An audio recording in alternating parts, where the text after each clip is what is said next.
Good morning বন্ধুরা, তোমরা সবাই কেমন আছো? আশা করছি সবাই ভালো আছো। আমরাও ভালো আছি। আজকে একটা মিনি ব্লগ নিয়ে তোমাদের সামনে চলে এসেছি। আজকে আমি ঘরে রাস পূর্ণিমায় লক্ষ্মী পুজো করছি, যেহেতু আমি লক্ষ্মী পুজোর দিন করতে পারিনি, তাই আজকে করছি। এই দেখো, সব কিছু নিয়ে বসে গেছি।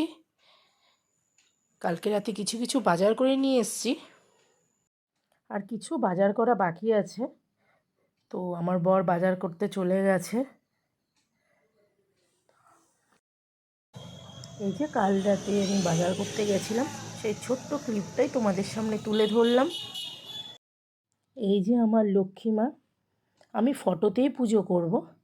আর এই দেখো, আমি নতুন কাপড় পেতেছি, মাকে নতুন একটা শাড়ির মতনই পরিয়েছি, নতুনই।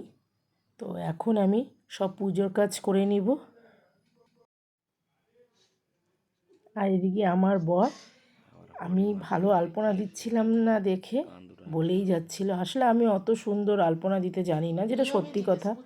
যেটা আমি পারি না সেটা স্বীকার করতে কি আছে বলো। আমি শুধু নিয়মে দিতে হয় তাই আমি দিচ্ছিলাম। আর ও পাশ থেকে বলেই যাচ্ছিল এইভাবে না ওইভাবে। আর ও কি আলপনা দিয়েছে সেটাও তোমাদেরকে দেখাবো, যদি দেখো না তাহলে বলবে। আর আমি এদিকে সব ফল কাটছিলাম। আমি ভেবেছিলাম যেন শাড়ি পরবো, কিন্তু সবাই বলল যে 12টার মধ্যে ছেড়ে যাবে, তাই আমি তাড়াহুড়ো করছিলাম। আর আমি শাড়ি পরিনি, ভাবছি পরে পরবো। তো পুজো যখন হয়ে গেছে আর পরে শাড়ি পরে কি করব, তাই আমি নাইটি পরেই করে যাচ্ছিলাম পুজোর কাজ।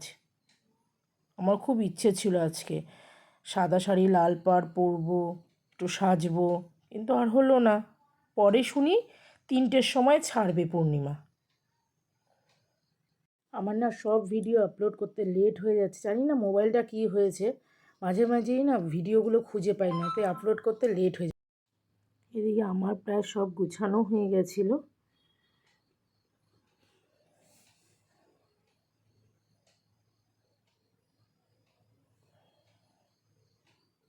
এখন আমি পাঁচালিটা পরে নিব, সব রেডি করে।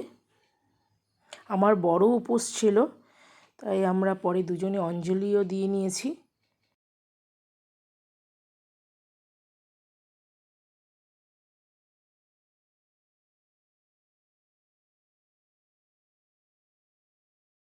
আমাকে প্রায় সম্পূর্ণ ভিডিওতে ভয়েস রেকর্ড দিতে হয়েছিল, কারণ আমার বর গান বাজাচ্ছিল। তাই জানি কপিরাইট পড়ে যাবে, তাই আমি ভয়েস রেকর্ড দিই। আর এই দেখো আমার বরের কাণ্ড, কি করছে বসে বসে। আমি বলছি এগুলো পান অন্য কিছু। দেখো না, আমি তো এইসব দেখে সেই রাগ করছিলাম, আবার ভাবলাম না থাক, ও কষ্ট করে দিয়েছে আবার মুছে ফেলবো, ওই জন্য এইভাবেই রেখে দিলাম।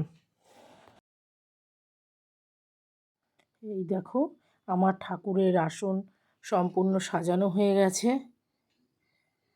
এই যে এখানে মাকে আমি পান সুপুরি, তোমার তেল, সিঁদুর দিয়েছি। যেহেতু আমার ঘরে বাসন কম, তাই আমি এইভাবে দিয়েছি। আর একদিকে দিয়েছি আমি ঘিয়ের প্রদীপ, আরেকদিকে দিয়েছি আমি তেলের প্রদীপ।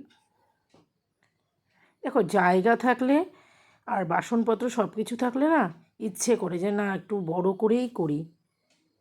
যদি ঠাকুর এইভাবেই নিতে চায় তাই এইভাবেই নিবে, যদি বলে যে না ঠাকুর অন্যভাবেই নিতে চায় একটু বড় করে, তাহলে সেইভাবেই নিবে। আমার পুজোর কাজ সব হয়ে গেছে, এখন আমি পাঁচালি পরে নিব, তাহলেই হয়ে যাবে। আর এদিকে আমার সাথে আছে কে জানো, তোমরা এর আগেও ওর নাম শুনেছো, পাকা বুড়া। মানে আমি যেই বাড়িতে থাকি সেই বাড়ির মালিকের নাম সোনুর কথা। বৃক্ষতলে বসি দিনু এই চিন্তা করে, দু নয়নে বাড়ি ধারা ঝড় ঝড়।